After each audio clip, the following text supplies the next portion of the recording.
James Carville, I was wrong about the 2024 election. Here's why. I thought Kamala Harris would win. I was wrong.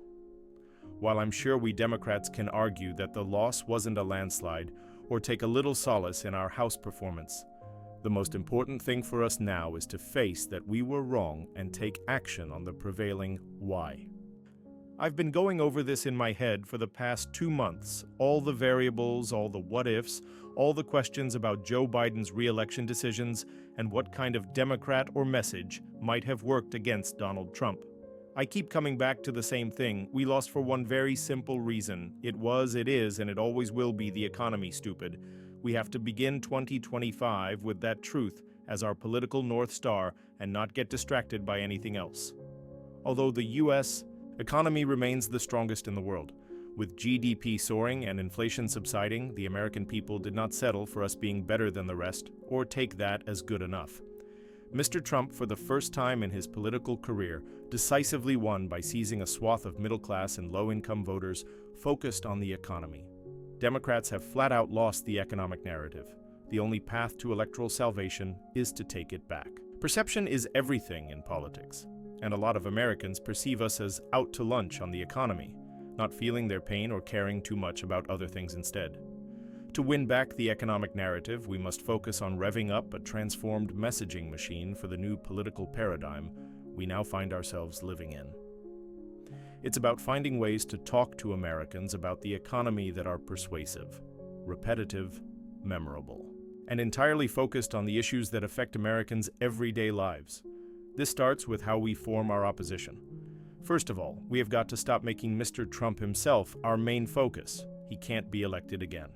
Furthermore, it's clear many Americans do not give a rat's tail about Mr. Trump's indictments, even if they are justified, or about his anti-democratic impulses or about social issues if they cannot provide for themselves or their families.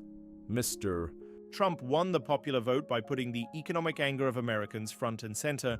If we focus on anything else, we risk falling farther into the abyss. Our messaging machine must sharply focus on opposing the unpopular Republican economic agenda that will live on past him, vocally oppose the party, not the person or the extremism of his movement.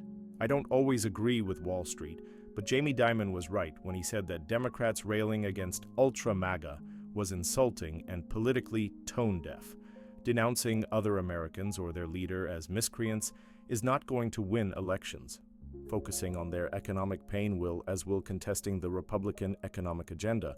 There will be plenty to oppose. Our central message must revolve around opposing Republicans' tax cuts for the wealthiest Americans. It is deeply unpopular, and we know they want to do it again, and then we attack the rest. We know Republicans will most likely skyrocket everyday costs with slapstick tariffs. They will almost certainly attempt to slash the Affordable Care Act, raising premiums on the working class, and they will probably do next to nothing to curb the cost of prescription drugs. In a truly stunning display of inhumanity, the Speaker of the House, Mike Johnson, has already lacerated healthcare funding for September 11 emergency workers and survivors. There will be much, much worse to come. But of course, opposition is only half the coin. While Democrats have next to no chance of passing a bold, progressive economic agenda in the next 4 years, what we can do is force Republicans to oppose us.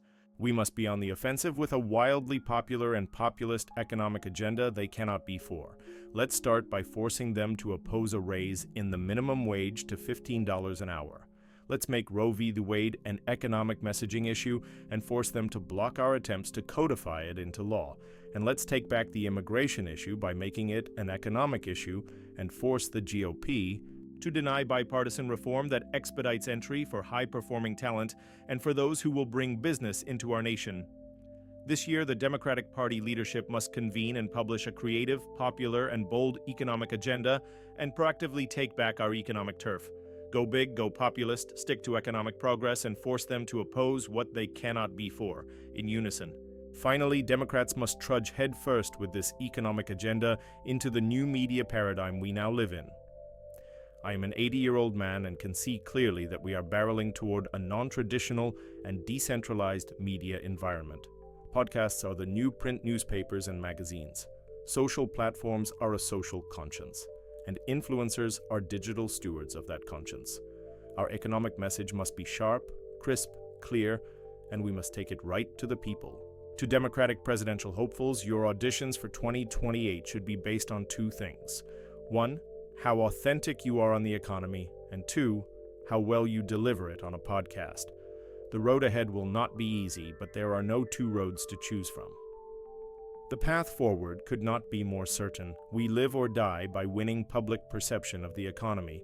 Thus it was, thus it is, and thus it forever shall be.